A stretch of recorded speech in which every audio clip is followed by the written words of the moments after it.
Hello guys, welcome back to another episode of Simple Review. And in today's episode we're taking a look at a game that is not really something that I would play in my own spare time, but because I've heard many good things of it, I decided to check it out for you. The game that I'm speaking of is called Hellblade: Senua's Sacrifice and is the first installment of the series. Just before getting started, I wanted to talk a little bit about self-promotion, hope you guys don't mind. I have a Twitch channel where I stream usually 3 times a week of different games, and currently I'm playing a game called Generation Zero, which is basically a first-person shooter, fighting different robots similar to Terminator, except the robots are not sent from the future. I also not too long ago created an account with Library. For those who's not aware, Library is similar platform like YouTube where you can upload your video content, but with a market less saturated of YouTubers like me. For new starters like me on YouTube, it can get really challenging to get spotted or even noticed, and even though I am trying to upload videos constantly, I don't get much views at all unless I try to ask my friends or parents to check them out for me. So if you like the content and you think it's good, please subscribe or give me a follow on my Twitch or Library, it helps me a lot. I also paid for Google Ads or Spreezy to advertise my videos, but it really didn't do the job at all, and it only brought certain amount of views but nothing else. There are lots of YouTubers out there that are being demonetized at the moment or getting DMC strikes, and they're actually looking for different alternatives out there, and Library is one of them. The reason I choose that is because at the moment in time there are not too many people on it and I get higher chance to get discovered.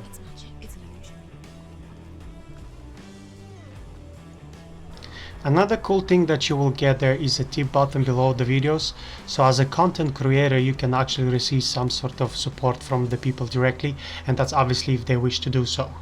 The only downside that I personally have come by there is the creator of the videos is in charge and can set the minimum amount of tip that you can actually give him to a higher number of LBC number, so you won't be able basically to see the videos unless you pay the money. And he stabbed himself with a spear, and he dedicated the sacrifice. For those who's not aware what is LBC, LBC is actually the name of the cryptocurrency that is used on this platform, and this currency actually can be used for other things, not only by tipping people off. For example, He hung himself from the world tree, and he stabbed himself with a spear. so the first option that you can use this money from is bumping up your own videos for more people to see it on the main page, which automatically increases the chance of you being discovered since you know you're on the main page. Second option, you can convert to normal money and claim it back on your card. You can do this once a month just like Twitch does. And the third option is that you can use this currency to buy stock for this same company, and if the library will become the next big thing just like YouTube, you can actually benefit very greatly from it.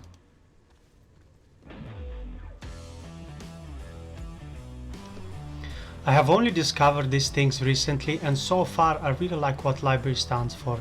It seems like they are ready to give everyone a fair shot. To me, as a new person on YouTube, this is really important and I'm ready to actually support it. Obviously, just like anything in real life, there are some small little issues here and there, but they are still working to improve it as we speak right now.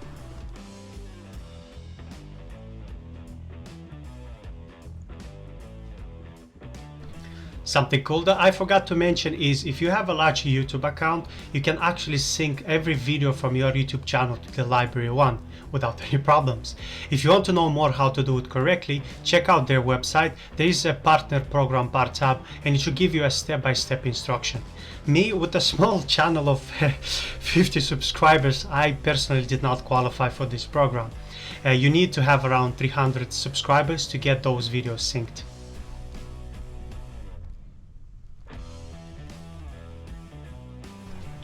Anyway, enough talking about them. Let's start with our game review. For those who is new here, Simple Review is basically a quick and a simple game review without going too deep in all the technical details or talk all the fancy terms in the books. There are people out there like me without any computer background or knowledge, and honestly they have no understanding what all of the majority of YouTubers are talking about in their videos.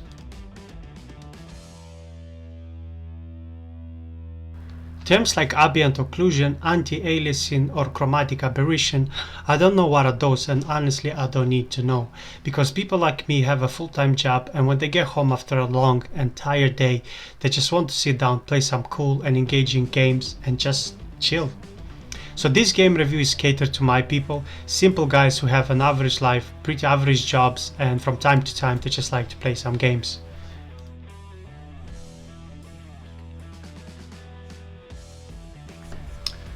So Hellblade: Senua's Sacrifice is a dark fantasy action-adventure game developed and published by the British video game studio called Ninja Theory. It is heavily inspired by the Norse mythology with a slight hint of Celtic culture in it. The game follows an adventure of a girl named Senua, which is a type of warrior character who must make her own way to the Helheim and fight against different sinister entities or by passing by certain challenges that she keeps encountering through the world or even in her own head.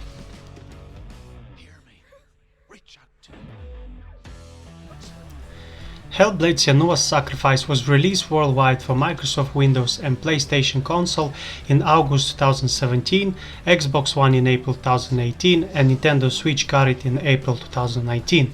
I personally enjoyed what I saw in this game very much, and this is usually a type of game that I tend to stay away from. So what exactly did Ninja Theory did so good in this game? For starters, the dark and sinister approach to this game fits very well with in-game songs and the map location itself.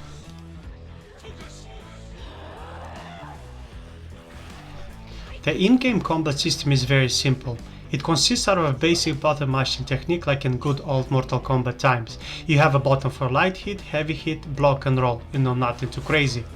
But at the same time, for some reason it actually felt very satisfying. Similar to Dark Souls series, you will be punished if the character dies too many times in-game.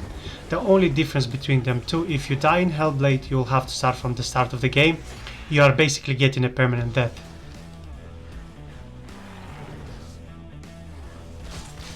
As for the game difficulty, I always play on easy mode and I didn't find myself struggle with this game at all. Maybe if you go up a notch and make it harder, you will experience this permanent death I was speaking of earlier. But to me, no thanks, I'm having plenty of fun the way the game is already. We are meant to play games for pleasure, not to put ourselves through this pain and misery like Dark Souls fan does often to themselves. It is indeed very interesting system that Ninja Theory done here, keeping everyone on the edge of the seat at all time. I mean, you don't know how many times you have left before finding yourself dead and going back at the start of the game again.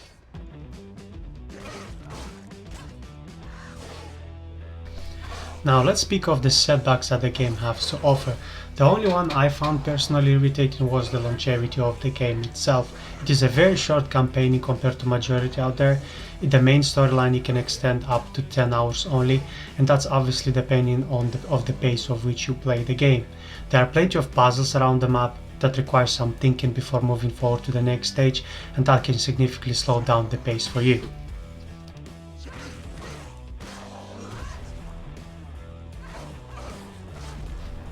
And actually during my first playthrough in Hellblade, there was a part that I got stuck in and I wasted a good 5 minutes trying to figure it out.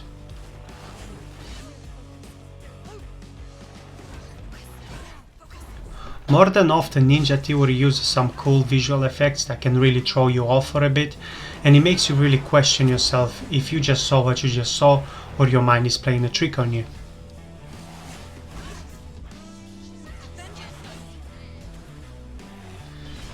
Anyway, at this moment in time we can find the game on Amazon for around €20 with the delivery, or retailers like GameStop or Smiths here in Ireland are selling the game for almost €30 for a brand new one. I would personally not recommend you paying the full price, as you can find 100% better options out there.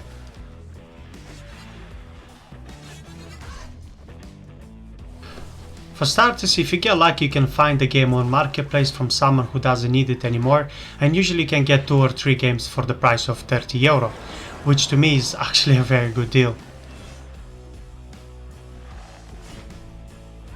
Another cool option out there, and in my opinion as always the best option, is from Game Pass on either console or Windows platform, where the game actually comes for free. From what I've said so far, it's pretty quite obvious that I like the game a lot and it's worth to have a look at it. So if for some reason like me you didn't have money at the time when it came out and you're waiting to get at a cheaper price, now is the perfect time to actually get it.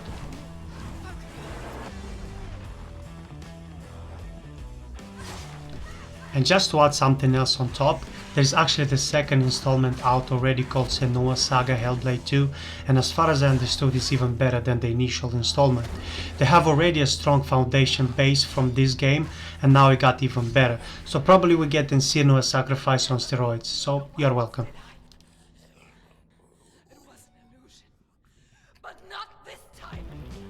Okay guys, I think that's it from me now. Thank you very much for checking my video out, it means a lot, especially for a small YouTuber like me. All the links to my Twitch or library can be found in the description box down below under this video, and if you are curious to see my face or my life, I also got my Facebook and Instagram linked to my YouTube channel too. Thank you very much and I see you in the next episode. Bye!